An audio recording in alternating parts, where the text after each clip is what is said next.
పార్టీలకు అతీతంగా ఇక్కడ వార్తలు ఇవ్వబడును అని ఏదన్నా పత్రికో టీవీనో వస్తే బాగుంటుందేమో. నేనైతే యూట్యూబ్లో పార్టీలకు అతీతంగానే అన్ని వార్తల్ని మెన్షన్ చేస్తున్నాను. ఇప్పుడు ఇది ఎందుకు చెప్పాల్సి వస్తుందంటే, తెలుగుదేశం వాళ్ళకి సంబంధించిన కష్టాలు అయితే ఈనాడు జ్యోతిలో వస్తాయి, వైసీపీ వాళ్ళు చేసే తప్పులు ఈనాడు జ్యోతిలో వస్తాయి, తెలుగుదేశం వాళ్ళు చేసిన తప్పులు సాక్షిలో వస్తాయి, వైసీపీ వాళ్ళకి సంబంధించినటువంటి బాధలు సాక్షిలో వస్తాయి. రెండింటినీ కలిపి చదువుదామంటే కుదరనటువంటి పరిస్థితి. ఇప్పుడు తాజాగా వైసీపీ నేత మర్డర్ కేసు మిస్టరీ పెడితే సాక్షి వాళ్ళు రాసుకోవాల్సి వచ్చింది. ఈనాడు జ్యోతి మరి లోకల్ ఎడిషన్లో రాశారేమో తెలియదు.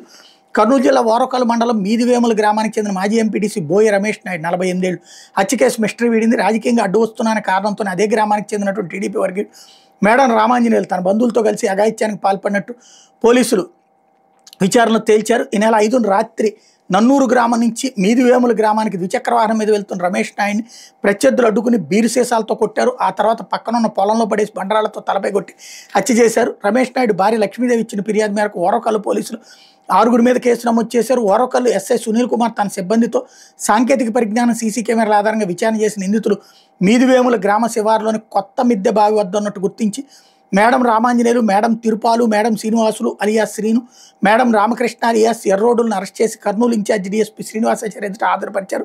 Kurnool rural taluka CI Chandrababu Naidu, SI Sunil కుమార్తో కలిసి డీఎస్పీ శ్రీనివాసాచార్య బుధవారం సాయంత్రం విలేకరుల సమావేశం నిర్వహించి వివరాలు వెల్లడించారు.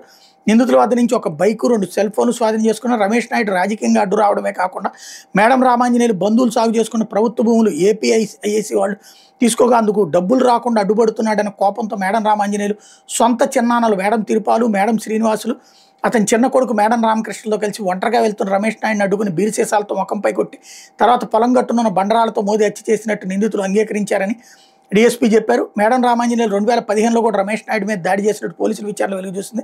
ఆ కేసులో 2 రాజీ పడ్డారు. 94లో జరిగిన రాముడు హత్య కేసులో ప్రస్తుత ఏ1 నిందితుడు మేడం తిరుపాలు ముద్దాయి. హైకోర్టు అతనికి అప్పట్లో జీవిత ఖైదు విధించగా 2001 నుంచి 2009 వరకు జైలు శిక్ష అనుభవించి క్షమాభిక్ష మీద విడుదలయ్యాడు.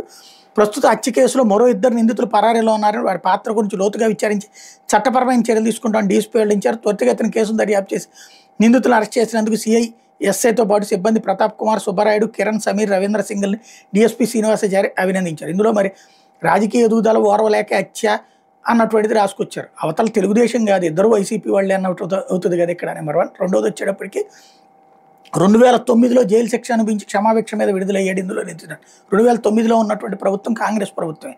మేబీ అప్పుడు రాజశేఖర రెడ్డి ప్రభుత్వం అనుకుంటా అప్పటిదాకా ఉన్నటువంటిది. అంటే రాజశేఖర రెడ్డి ఉన్నప్పుడే ఇక్కడ బెయిల్ వచ్చినట్టు అయినట్టుంది.